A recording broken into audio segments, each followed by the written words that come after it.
So Cabot's the first producer co-op that we've had on the show.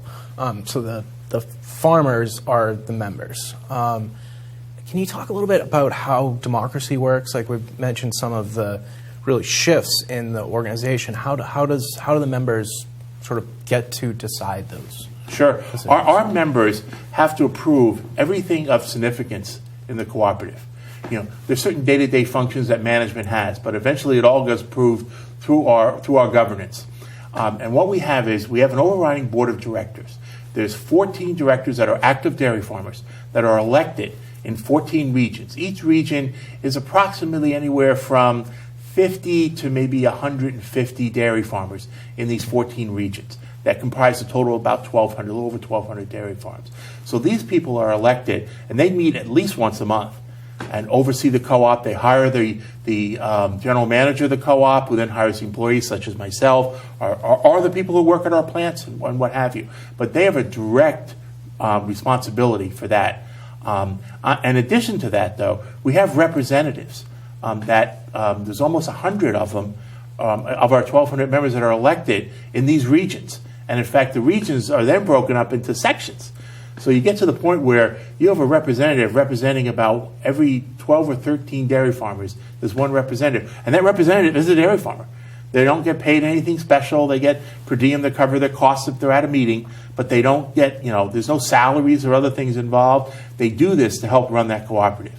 Those representatives meet at least once a year at our annual meeting, but often they'll meet more often than that, sometimes locally. In the fall, for example, we have each of the regions have their own meetings that invite all the dairy farmers in that region to it. Mm-hmm. So we're a very democratic organization. And in fact, at our annual meeting that we have, where our representatives and board of directors, all our farmers are welcome to come if they so choose. Unfortunately, because our area stretches from the northern tiers of New York to Aroostook County, Maine, down to Rhode Island, it's often hard for our farmers to try to get one central location. That's why we elect representatives.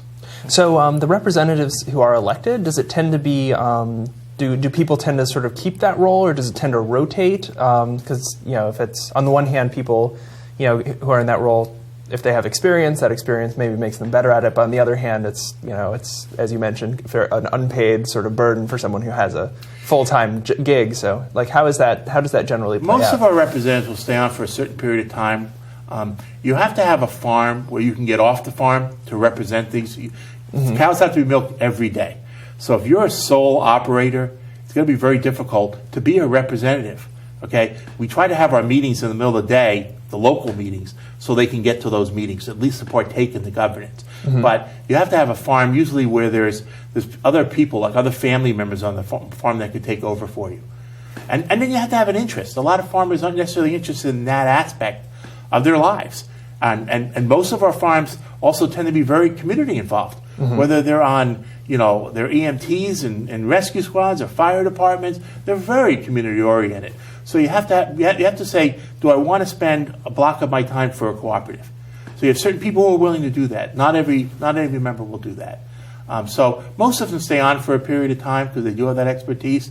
But we're rotating more and more farms in. We're particularly happy that we're getting younger farmers involved, that next generation. We have 3 new members of our board of directors in the last couple years that are young farmers that have gone through our young farmer training program. And that's great because that's the future of our organization. So in terms of how that brings up a really interesting question of sort of, does Cabot actively work to sort of develop kind of a culture of participation and the skills of governance skills, and bring members in being involved in the organization in various ways, and or is it more sort of a self-directed, someone wants to have a say or has an issue they want to bring up and they're sort of pulled in by all sorts of, random reasons? It's actually a combination of the two. In terms of trying to get the next generation involved, we have a young farmers program. We call it the YC, Young Cooperators Program. And we get farmers involved from the time they're even 17 or 18 if they have an interest. And it used to be up to age 35. And then we're harder and harder to get farmers in that age, so now it's up to age 40. We're trying to increase the size of the group that are involved. And we have programs, training programs with them. They have meetings. We send some people down to national meetings. We have competitions where people can go in and they interview, and the board chooses several people they fund to go to national meetings and other things. So they get very, very involved. And our biggest issue is that when they reach age 40 and they're not longer in that program, they want to be involved, and we got to find positions for them. So we have like a legislation commission, a legislation committee that we involve that I oversee. I'm the staff person for it. And so they become very, very involved in that, and that's great. And then we get to they lead to the second piece of the governance side that where farmers have an involvement, and that's our resolutions committee. That resolutions guide our cooperative.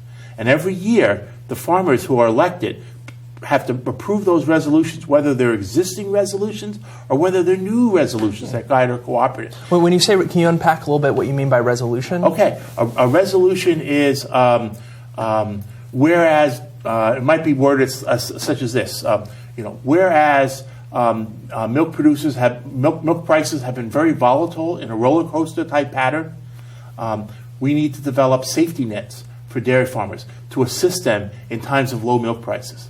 Okay, and that might be a resolution. Okay, so they would debate that at the meeting. Should we have that? They would pass that, and that would be a direction to me, saying, okay, Bob Wellington, you need to go out and help develop these programs.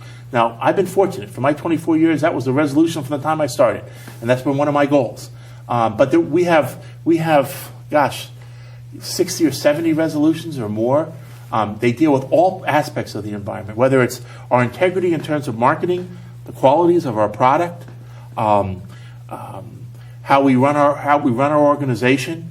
There's environmental issues. So are resolutions, because this varies amongst cooperatives, so it's interesting to hear that resolutions are pretty important in absolutely important. Agrimark. But are they generally like advisory? Are they binding? Like can the membership instruct sort of the co-op to do something with a resolution? Kind of what's the... A lot of the resolutions are they're not as specific as saying thou shalt do ABC. It says this is the way we should operate, or this is a goal we should try to reach for. So we do those type of things. So it's like setting priorities. It is. And the board of directors can have a hand-to-hand impact on the day-to-day operations on how something is done.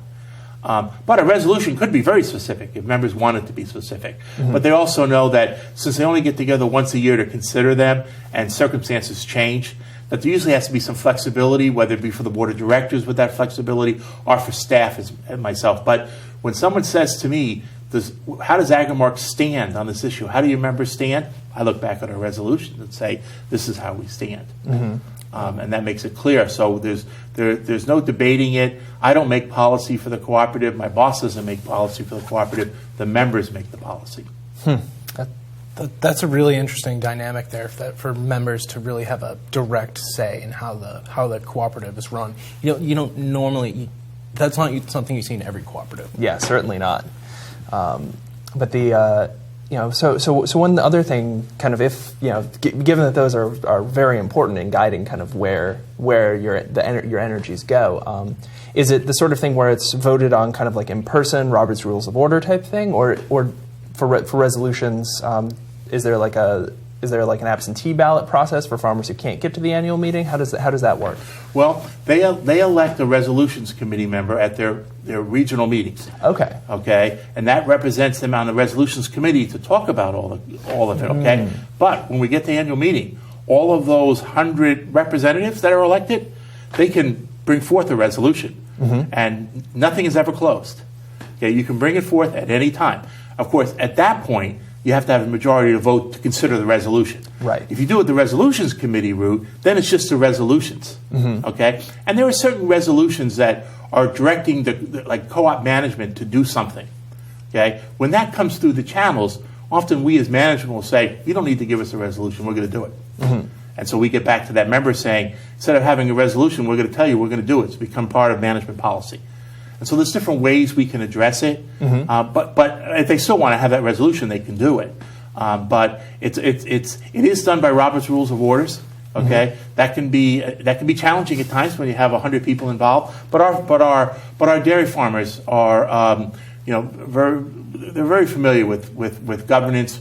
Many of them have served as on school boards, on city council, on all, well, not even city, but more like township councils and that. So most of them are familiar. Most of them are leaders, not only within the cooperative, but leaders within their community. Mm-hmm.